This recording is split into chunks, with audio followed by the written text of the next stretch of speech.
는 왜 나오는 건지 저희가 전문가 얘기를 한번 좀 들어봤습니다.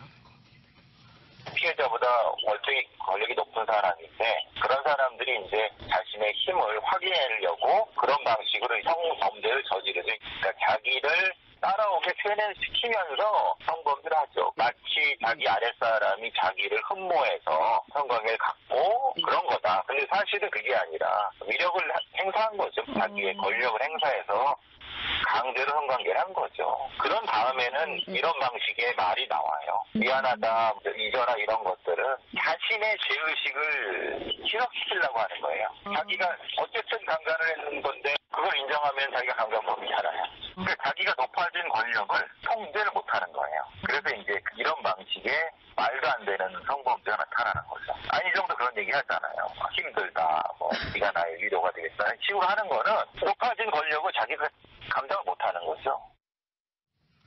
뭐 여러 가지로 분석이 되겠지만 결국에는 자기중심적으로 생각을 하고 있다는 얘기예요. 예, 그렇습니다. 이 프로파일러하고 제가 직접 전화 취재를 했는데 네. 이제 보통 강간범들의 특징이 두 가지로 나눠진다는 겁니다. 권력 추구형 강간범이 있고 권력 확인형 강간범이 있는데 자신의 그러니까 권력을 추구하기 위해서 나도 좀 내가 뭔가 가진 것처럼 가진 사람이 되기 위해서 강간을 하는 사람이 있는 반면에 네. 자기가 가진 권력을 확인하려고 강간을 하는 사람이 있다는 거죠. 그런데 안희정 전 지사 같은 경우에는 이 권력 확인형에 좀 더 가깝다고 이야기를 했고요. 이 권력 확인형 강간범들의 가장 큰 특징이 네. 아랫사람이 나를 흠모해서 합의하에 성관계를 한 거라고 계속 세뇌시키는 거라는 거죠. 상대방에게? 예, 그렇습니다. 자신이 강간을 저질렀다는 걸 스스로 인정을 해버리면 이거는 그냥 자기가 강간범이 되는 거잖아요. 네. 그런데 그게 아니라 나는 권력을 확인하기 위해서 이 자신의 아랫사람을 강간을 하고 지위를 이용해서 강간을 하고 그 사람한테 합의하에 내가 이렇게 높은 사람이기 때문에 내가 이렇게 높은 자리에 있기 때문에 네가 응한 거 아니냐, 네가 동의한 거 아니냐라는 식으로 관계를 만들어가고 세뇌를 시키는. 예. 그러면서 그런 과정에서 이제 괴념치 말아라, 잊어라라는 언어들이 나온다는 거죠. 그런 권력 확인형 강간범들이 쓰는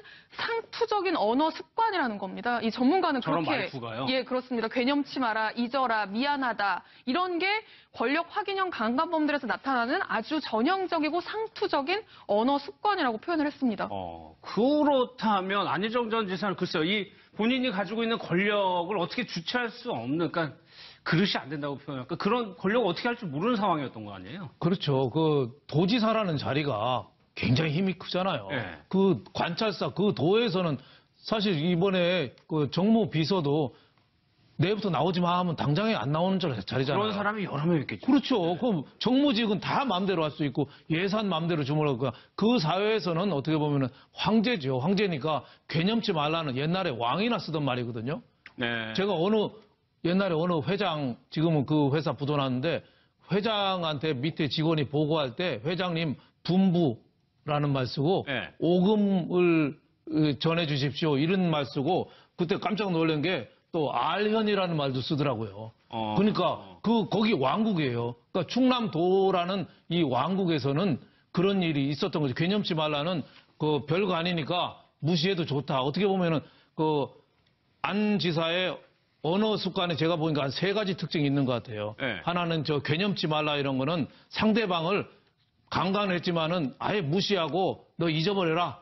그러니까 자기 중심적으로 생각하는 네. 무시하는 거 있고 또 하나는 모성 본능에 읍소하는 말도 좀 하는 것 같아요. 내가 미안하다. 내 스스로 힘든 얘기를 너한테 괜히 했다. 이런 얘기들을 많이 하거든요. 나도 힘들다 이런 얘기를. 그건 비서지만 어떻게 보면 모성 본능을 자극해서 자기도 약하다는 걸 통해서 읍소하는 거고 또 하나는 위협도 많이 하죠. 네. 이 미투 있던 날 2월 25일인가요?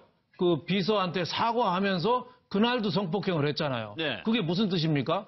위협이죠. 너는 미투 아무리 해야 소용없고 내 손아귀에는 벗어날 수 없어. 그러니까 모든 걸 포기해. 네. 어떻게 보면은 무장 해제시키려는 그런 어떻게 보면은 위협이라고도 볼 수 있죠. 그래서 네. 안희정 지사의 심리 상태는 어떻게 보면은 지킬 박사와 하이드보다도 더 복잡한 이 심리가 좀 많이 흐르고 있다 이런 생각이 듭니다. 최 변호사님, 이 안희정 지사가 이렇게 되기까지 글쎄요, 이게 참 공개가 취재가 안 된 것도 좀 이상한 부분인데 해외 출장이 그렇게 많고 대학 강연을 많이 다니고 네. 마치 이게 좀 다르게 행동을 했다는 거예요? 네, 이 김지은 비서가 처음으로 언론사와 인터뷰에서 이러한 사실을 폭로했을 때 했던 말이 있습니다. 바로 안희정은 왕 같은 존재였다라고 얘기를 했어요.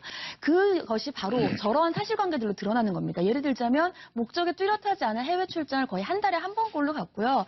저 해외 출장이 목적에 뚜렷하지 않은 것만이 문제가 아니라 시점 같은 것들이 있어요. 예를 들자면 네. 2015년 5월 같은 경우에는 그 당시에 행안부가 당진 평택학의 메리츠 중에서 29%만 당진 땅으로 인정을 했단 말이죠. 그래서 그 당시에 당진 주민들이 강력히 반발하던 시절이었습니다.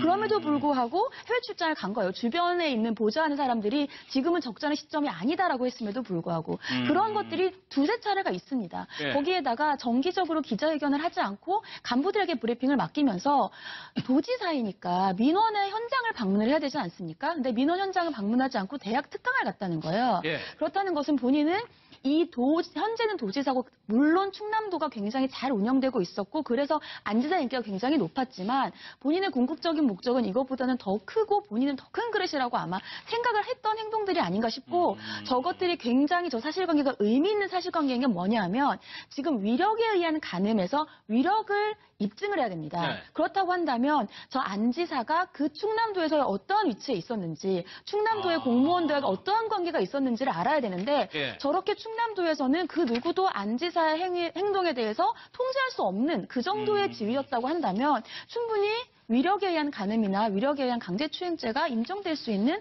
그러한 신빙성 있는 증거의 사실관계 중에 하나이다 이렇게 볼 수 있겠습니다.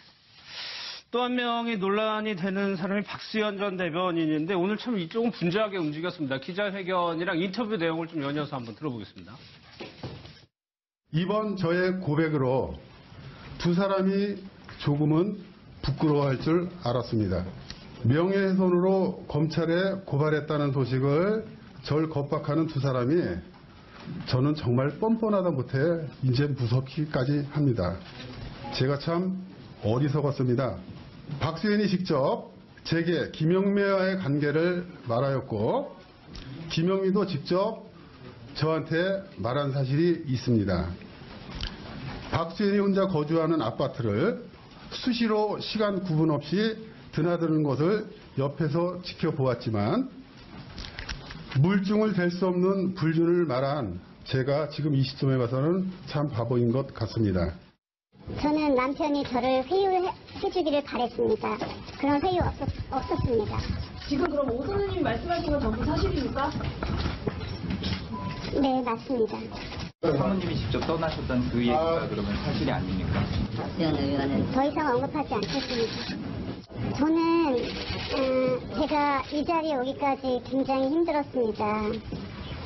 왜냐하면 전 남편이지만 남편의 꿈이 정치였었고 향후에도 그 길을 가고자 하는 입장이기 때문에 제가 이런 자리에 나온 게 사실은 많이 힘듭니다. 네, 여기까지 하겠습니다. 제가 그거에 대해서 전혀 언급이 없었기 때문에 한쪽의 일방적인 말들만 들을 수 있기 때문에 그런 거 아닐까요?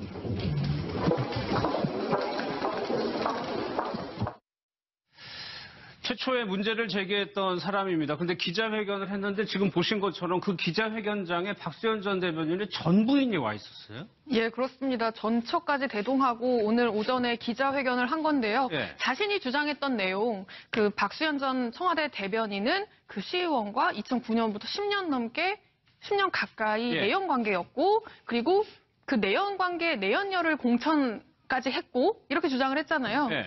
그렇게 했다라고 주장을 하면서 그때 논란이 됐었는데 박수현 전 대변인이 반박을 하니까 그리고 뭐 명예훼손으로 검찰에 그랬죠. 고발까지 네. 하고 뭐 이렇게 좀 강하게 나오니까 아예 당시 상황을 누구보다 더 잘 알고 있을 전 부인을 대동하고 나온 겁니다. 네. 그러니까 전 부인이 뚜렷하게 자기가 직접 자기 입으로 나서서 뭐 둘이서 내연 관계였던 게 맞아요, 불륜이었던 게 맞아요라고 막 다 설명을 해준 건 아니지만 네. 딱 한마디 오영환 당원이 한 이야기는 다 사실입니다.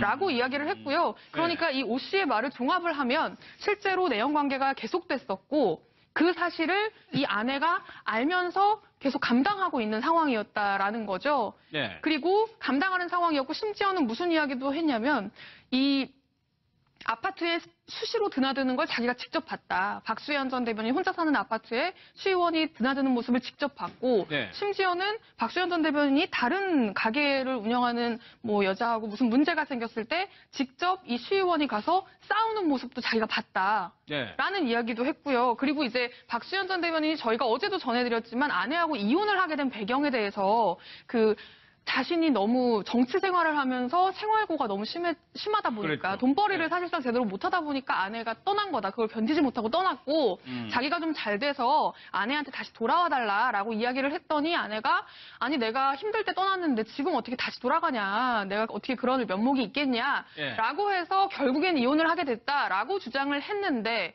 사실상 아내는 이 박수현 전 대변인의 이런 어떤 내연녀 같은 어떤 여자 문제 때문에 네. 자신은 이혼을 한 거다라고 이야기를 한 겁니다. 예. 그런데 이제 기자들이 질문을 했잖아요. 청와대에 검증하는 과정에선 이런 문제가 전혀 드러나지 않았다고 하는데 그렇다면 지금 이 말을 믿을 수가 있느냐라고 물어봤더니 그때는 박수현 전 대변인 일방의 이야기만 들었기 때문에 문제가 없었던 걸로 결론이 난 거고 자기가 그 과정에서 이야기를 하지 않았기 때문에 그러면서 또 무슨 걱정도 했냐면요. 예. 오늘 이 자리에 나온다고 하니까 서로의 이혼 소송을 했습니다. 예. 그러니까 그냥 이혼을 한 게 아니라 이혼 소송 과정에서 각자의 변호인이 있잖아요. 박수현 전 대변인의 변호인이 이제 이 아내, 전 부인의 변호인에게 연락을 해서 오늘 가서 무슨 이야기를 하게 되면 이혼하는 과정에서 했던 그 비밀 유지 서약이 그런 게 있었나 있죠. 봅니다. 예. 그거에 위반될 수 있다라고 경고를 했었다고 합니다. 그래서 본인이 더 많이 직접 자기 입으로 얘기할 수 없는 걸 이해해달라라는 이야기도 했습니다. 근데 이 내용은 뭐 미투 운동과는 좀 다른 것 같아요. 좀 사생활 얘기가 좀 나오고 있고. 그렇죠. 예. 처음에만 해도 그 박수현 전 대변인 충남도지사 후보 희망을 했습니다만 피해자라고 생각했잖아요. 예. 안희정 지사가 저렇게 성폭행에 관련되니 같은 당이고 친구니까 아주 참 정말 운이 없다 이렇게 네. 생각했는데 지금 알고 보니까 여태까지 오영환 민주당원의 말에 의하면 그 전 부인하고 박수현 전 대변인이 여태까지 다 거짓말을 한 게 된 거죠. 주장하고 있는 겁니다. 그렇죠. 예. 작년 9월인가 이혼이 됐는데 김영미라는 거기도 컬링 대표 선수 이름과 똑같아요. 예. 시의원도 김영미래요. 그 분하고 관계는 한 10년 이상 또 계속됐으니까 그러니까 이 이혼 전에도 불륜이 있었다는 건 어떻게 밝혀진 게 되는 거고. 주장을 한 겁니다. 예, 주장이죠. 예. 그리고 박수현 대변인이 그동안에 많이 얘기했던 게 생활고 때문에 그렇죠. 같이 살지 못하고 예. 실제 재산 공개도 거의 몇 천만 원이 안 돼가지고 예. 지난번에 새 정부 들어와서 문재인 대통령이 공주에서 출퇴근 집도 없고 돈도 없으니 불임동인가요? 청와대 옆에 집도 하나 얻어줄 정도로 예. 어떻게 보면은 생활 선거운동 하다가 지난번에 왜 자유한국당의 정진석 의원한테 좀 아슬아슬하게 그저께 졌거든요. 그래서 좀 그런 이미지가 있었는데 지금 얘기하는 거는 오영환 당원이 얘기한 거는 그거 자체를 완전히 뒤바꾸는 거니까 박수현 전 대변인이 안희정 친구의 피해자가 아니라 예. 본인께 어떻게 보면 자꾸 이렇게 불거져가지고 이 진실 공방이 이루어지는 거죠. 알겠습니다. 박수현 전 대변인도 적극적으로 좀 해명을 하고 있는데 라디오 인터뷰를 했습니다. 그 내용도 한번 좀 들어보겠습니다. 그 문제는 지난 3번의 선거에서 단골처럼 불거졌던 메뉴이고요. 그리고 이번 4번째 또 이런 어떤 것들을 꺼내가지고 저에게 정치적 타격을 입히려는 것이죠. 김영미 의원이라는 분은 정말 심각한 발달 장애 아이를 키우는 엄마였습니다. 아이를 키우면서 느끼는 제도의 모순이나 부족 이런 것들을 이야기를 하는 과정에서 그러면 정당에 입당을 해서 한번 노력을 해보자. 그래서 제가 그 정당으로 불러낸 것입니다. 좋은 감정이 있는 건 맞고요. 김영미 시의원이 어느 날 울면서 죽고 싶다. 이런 이야기를 하더라고요. 그때마다 등을 가독거리면서 아이들 생각에서 그 장애 아이를 잘 키우기 위한 제도를 만들자고 세상에 나왔으니 힘내고 이겨내자. 여기서 지면 불복하는 것이다. 라고 그렇게 의도를 해왔고요. 또 저 역시 아시다시피 장애 아이를 이미 잃은 아빠 아닙니까? 그런 동병상련의 마음들로 서로 위로하고 살아왔고요. 손수호 변호사께서 보시기에는 박수현 대변인 이 문제에서 가장 좀 문제가 될 만한 게 어떤 부분이라고 보세요? 사실 순서가 약간 보도 순서가 좀 바뀌긴 했는데요. 예. 조금 전에 들으셨던 그 라디오 인터뷰가 오늘 아침이었고요. 예. 그 라디오 인터뷰에서 했던 박수현 전 대변인의 이야기에 대해서 오영환 씨가 반박한 게 좀 먼저 시간상으로 들었습니다. 이제 그렇게 되죠. 네, 예. 근데 거기에 대해서 다시 박수현 전 대변인의 재반박이 현재는 없는 상황이거든요. 과연 박수현 전 대변인이 이 오영환 씨와 또 전처가 이렇게 본인의 얼굴과 또 이름까지 공개하면서 했던 그 반박에 대해서 혹시 재반박을 하지 못한다면 오늘 아침에 했던 그 라디오 인터뷰의 내용의 신빙성이 굉장히 떨어질 수밖에 없습니다. 그렇다면 박수현 전 대변인 측에서 지금 현재는 안희정 전 지사 문제 때문에 선거운동을 중단한 상태입니다만 또 계속해서 출마의 뜻이 있다고 한다면 다시 재개를 해야 되는데 그냥 재개할 수도 없고 또 안영환 씨의 주장에 대해서 재반박을 해야만 할 것 같은데요. 어떤 내용으로 할지 그 부분이 중요한 것 같고 또 과연 그 둘의 관계가 어떠했는지 시기가 중요한 것 같습니다. 지금 오영환 씨의 주장에 따르면 2009년부터라고 하는데요. 그러면 이제 불륜이 된다는 거죠, 그렇게 되면? 네, 그 시기가 굉장히 중요하지 않을까 생각이 되고 또 전처의 이야기에 따르더라도 굉장히 중요한 부분이 다릅니다. 이제 박수현 전 대변인과 전처의 주장이 좀 이제 충돌하는 부분이 이제 이혼 사유인데요. 이혼 사유도 구체적으로 이제 밝힐 수는 없는 상황으로 보입니다만 양측의 주장이 충돌하는 부분이기 때문에 앞으로도 그 부분이 쟁점이 되지 않을까 생각됩니다. 충남은 이렇고요. 서울 한번 정봉주 전 의원이 오늘 입장을 냈어요. 일단 그 입장 내용부터 좀 한번 설명을 해주세요. 일단 그날 이 피해자가 피해 여성이 밝혔던 성추행 당일이 2011년 12월 23일입니다. 이 당일에 자신은 그 여성을 만난 적이 없다. 아예 만난 적이 없다. 아예 만난 적조차 없다라고 해명을 했는데요. 그러면서 어떤 이야기를 했냐면 자신이 그날 뭐 했는지를 상세하게 밝혔습니다. 12월 23일에 자신이 뭘 했는지 렉싱턴 호텔 카페 룸을 간 사실이 없고 그 여성을 만난 적도 없다. 그렇기 때문에 성추행했다는 주장은 사실이 아니다. 라면서 일단 그날 당일에 바로 그 전날에 새벽, 오전, 오후 해가지고 다 냈군요. 예, 그쵸. 바로 그 전날에 이제 확정 판결이 있었거든요. 징역 1년. 근데 이제 그 소식을 듣고 이제 새벽이라는 게 그날 밤에 이어서 밤 늦게까지 이제 방송을 녹음하고 팟캐스트 방송을 녹음하고 식사한 다음에 집에 갔는데 아침부터 당장 출두하라고 검찰 수사관이 왔더라. 그래서 어떻게 해야 되는지를 상의하기 위해서 변호사들하고 회의를 했고 점심시간에 변호사들 만나서 회의하면서 밥 먹었고 그러고 있는데 어머니가 쓰러져서 병원에 입원했다는 소식을 들었고 그래서 병원에 갔다. 병원에 갔다 온 다음에는 계속 검찰 출두를 언제 해야 될지를 고민하다가 계속 팟캐스트 같이 했던 멤버들 있잖아요. 그 멤버들하고 계속 같이 시간을 보내면서 커피를 마시고 저녁까지 함께 먹고 그리고 귀가를 했다. 그날 자신은 렉싱턴 호텔 근처에도 간 적이 없다. 라고 그 사건 당일에 자신의 행적을 밝혔습니다. 새벽부터 해가지고 오후까지 본인이 생각할 수 있는 걸 다 해가지고 이렇게 됐죠. 그러면 최 대표님 또 하나 좀 특이한 점이 나의 그 행적을 아는 사람들이 누구누구 있다고 하면서 증인격으로 내세웠었단 말이에요? 네, 맞습니다. 그 얘기를 하면서 본인은 그 당시에 굉장히 힘든 상황이지 않습니까? 왜냐하면 확정 판결을 받은 상황이기 때문에 본인은 그 당시에 굉장히 힘든 상황이었고 그래서 혼자 이제 그 상황을 겪기가 힘들었다. 주변의 사람들은 같이 있었다는 얘기죠. 그렇죠. 예를 들자면은 12월 22일 밤부터는 나는 꼼수다 방송을 녹음을 하고 멤버들과 함께 식사를 했다. 또 다른 경우는 예를 들면은 강제 구인 등의 여러 가지 것들에 분노했기 때문에 멤버들과 함께 여기 멤버들도 나는 꼼수대 멤버들입니다. 멤버들과 함께 시간을 보냈고 또 늦은 오후에는 명진 스님이 찾아와서 손수 쓴 책들을 가지고 와서 두고 간 사실이 있었고 또 그 어머니가 쓰러지신 날이 있어서 그 어머니가 쓰러지신 날에 을지병원으로 간 날도 있고 그렇기 때문에 전날 본인이 얘기한 12월 22일부터 23일까지의 일정에는 본인이 스스로가 얘기하는 알리바이가 아니라 여러 주변의 지인들이 많았다는 거예요. 또 주변의 지인들은 좀 본인의 지인이니까 의심스러울 수 있지만 병원에 가거나 이런 것들 같은 경우에는 또 공개적인 장소이기 때문에 그렇게 본인에 대한 여러 가지의 신빙성, 본인의 진술이 더 맞다는 신빙성에 대한 여러 가지 것들을 제시를 했는데 문제는 피해자가 여기에 대해서 재반박을 했습니다. 날짜가 달라요.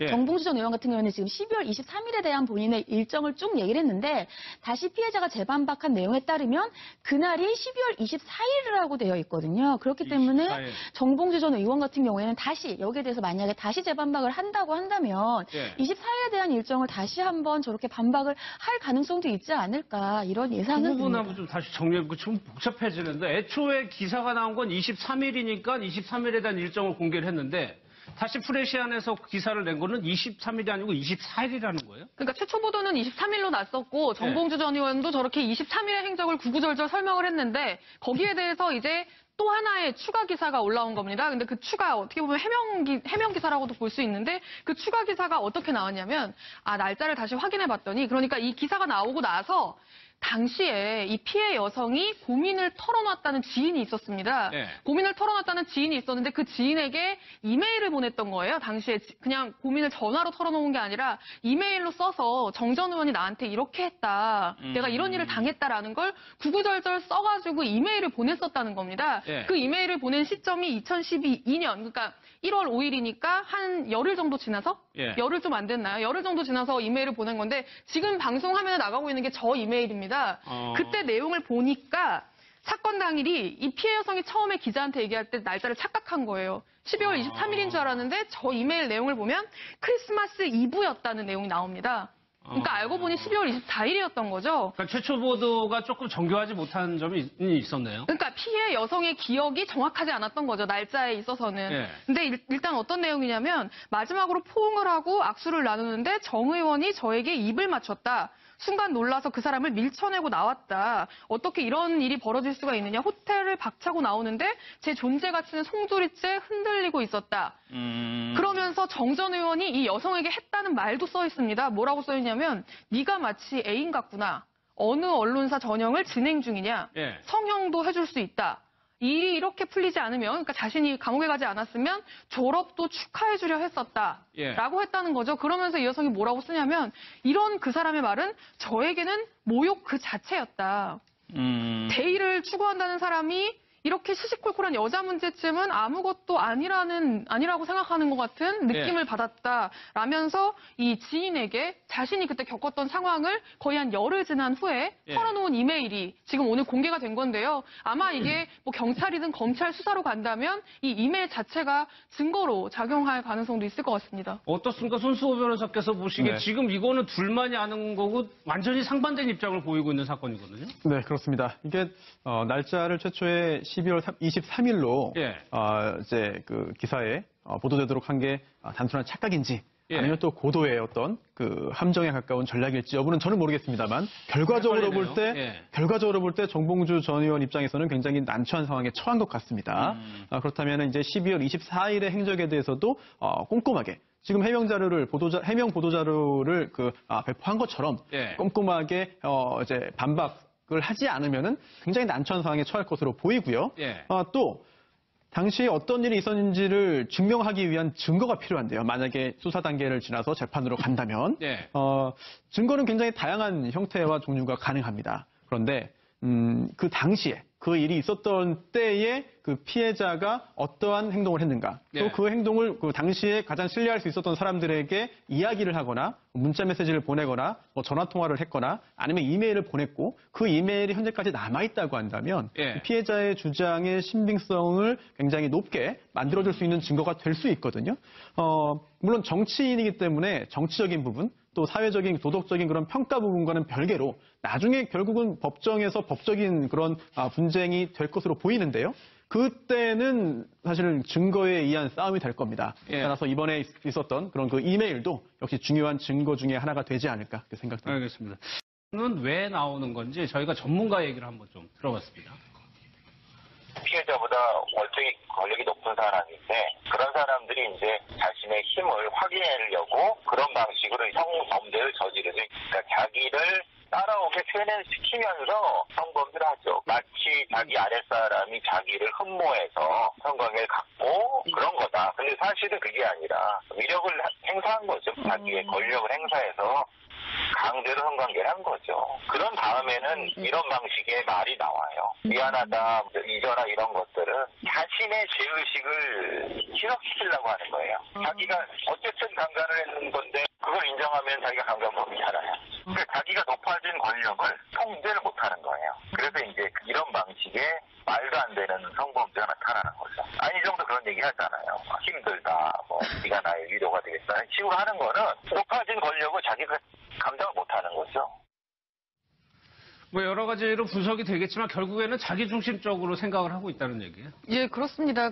이 프로파일러하고 제가 직접 전화 취재를 했는데 이제 보통 강간범들의 특징이 두 가지로 나눠진다는 겁니다. 권력 추구형 강간범이 있고 권력 확인형 강간범이 있는데 자신의 그러니까 권력을 추구하기 위해서 나도 좀 내가 뭔가 가진 것처럼 가진 사람이 되기 위해서 강간을 하는 사람이 있는 반면에 자기가 가진 권력을 확인하려고 강간을 하는 사람이 있다는 거죠. 그런데 안희정 전 지사 같은 경우에는 이 권력 확인형에 좀 더 가깝다고 이야기를 했고요. 이 확인형, 권력 확인형 강간범들의 가장 큰 특징이 아랫사람이 나를 흠모해서 합의하에 성관계를 한 거라고 계속 세뇌시키는.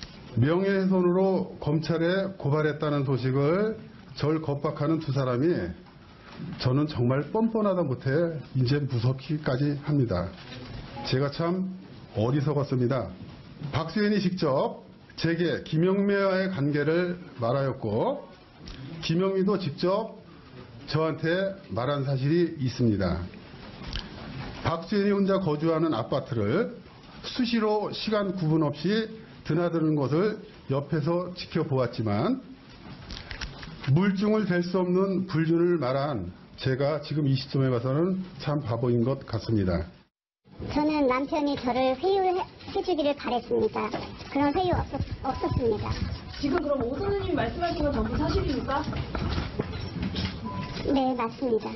사모님이 직접 떠나셨던 그 얘기가 그러면 사실이 아닙니까? 더 이상 언급하지 않겠습니다. 저는 제가 이 자리에 오기까지 굉장히 힘들었습니다.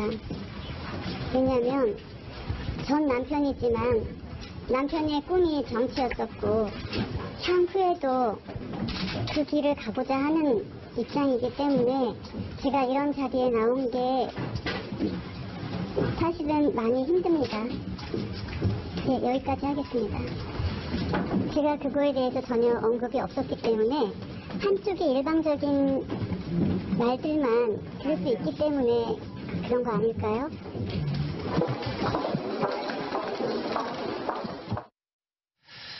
최초의 문제를 제기했던 사람입니다. 근데 기자회견을 했는데 지금 보신 것처럼 그 기자회견자 들로 드러나는 겁니다. 예를 들자면 목적에 뚜렷하지 않은 해외 출장을 거의 한 달에 한 번꼴로 갔고요. 저 해외 출장이 목적에 뚜렷하지 않은 것만이 문제가 아니라 시점 같은 것들이 있어요. 예를 들자면 2015년 5월 같은 경우에는 그 당시에 행안부가 당진 평택학의 메리츠 중에서 29%만 당진 땅으로 인정을 했단 말이죠. 그래서 그 당시에 당진 주민들이 강력히 반발하던 시절이었습니다. 그럼에도 불구하고 해외 출장을 간 거예요. 주변에 있는 보좌하는 사람들이 지금은 적절한 시점이 아니다라고 했음에도 불구하고 그런 것들이 두세 차례가 있습니다. 거기에다가 정기적으로 기자회견을 하지 않고 간부들에게 브리핑을 맡기면서 도지사이니까 민원의 현장을 방문을 해야 되지 않습니까? 근데 민원 현장을 방문하지 않고 대학 특강을 갔다는 거예요.